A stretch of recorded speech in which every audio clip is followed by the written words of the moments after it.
SIR আবহে ভবঘুরের ব্যাগে voter card.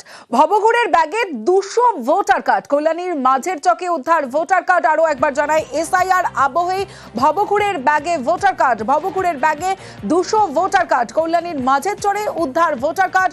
ভবঘুরের ব্যাগে কোথা থেকে এলো এত এপিক? এসআইআর আবহেই ভবঘুরের ব্যাগে ভোটার কার্ড।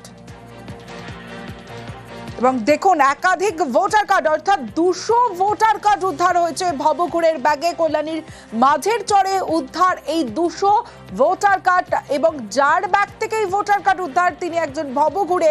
সেই ভবঘুরের ব্যাগে 200 ভোটার কার্ড।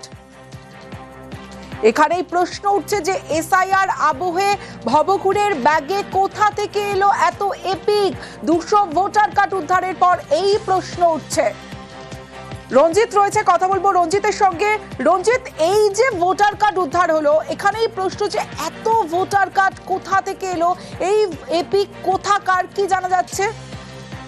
প্রায় 250 খানা এপিক কার্ড উদ্ধার করা হয়েছে, এবং যার কাছ থেকে উদ্ধার করেছে কার্যত ভবঘুরে। তার কাছে একটি ব্যাগ ছিল, সেই ব্যাগে করে কল্যাণী মাইত্র এলাকায় ঘুরছিল। সেখানে স্থানীয় বাসিন্দারা তাকে যখন সেখানে জিজ্ঞাসাবাদ করে, তাকে ব্যাগ থেকে সেই কার্ডগুলো বেরিয়ে আসে, এবং অধিকাংশ কার্ডের এখনো পর্যন্ত জানতে পারা যাচ্ছে সবগুলোই কল্যাণীর বিভিন্ন এলাকার কার্ড। বেশ কোথাও দু একটি কার্ড অন্য এলাকার রয়েছে, তবে এই কার্ড কিভাবে তার কাছে এলো তার কাছে কিন্তু এখন স্পষ্ট নেই, কারণ তার ঠিকানা এখন স্পষ্টভাবে ঠিকঠাক করে বলতে পারছে না। তবে এই কার্ড কোথা থেকে এলো সবটাই খতিয়ে দেখছে পুলিশ।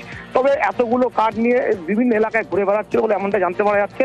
তবে আজ দুপুরে তখন তার অসংলগ্ন বিষয় দেখে, তার যখন ব্যাগটাকে তখন স্থানীয় বাসিন্দা ধরে ফেলে, তখনই তার ব্যাগ থেকে জানতে চাইবো, এই যে 250 এপিক উদ্ধার হয়েছে, এগুলো কি আসল এপিক নাকি জাল এপিক, সে বিষয়ে কিছু জানা গেছে? দেখো, যে সমস্ত এপিক গুলো দেখা যাচ্ছে একদম কাছে, তো সেগুলো একদম প্রথম দিকে যে সমস্ত এপিক কার্ড গুলো ছিল সেই ধরনের এপিক কার্ড রয়েছে। পাশাপাশি পরবর্তী সময় যখন কার্ডের পরিবর্তন হয় সেই ধরনের এপিক কার্ড, তবে সবগুলো কার্ড খতিয়ে রাখা হচ্ছে, কারণ সেই কার্ডগুলোর কতটা বাস্তব রয়েছে বা অস্তিত্ব রয়েছে সেই কার্ড সবগুলো বিষয়ে কিন্তু এখন খতিয়ে দেখছে পুলিশ। সমস্ত কার্ডগুলো নথিভুক্ত করা হচ্ছে এবং সমস্ত কিছু কিন্তু খতিয়ে দেখছে পুলিশ, তদন্ত করে রাখা হচ্ছে। বেশ।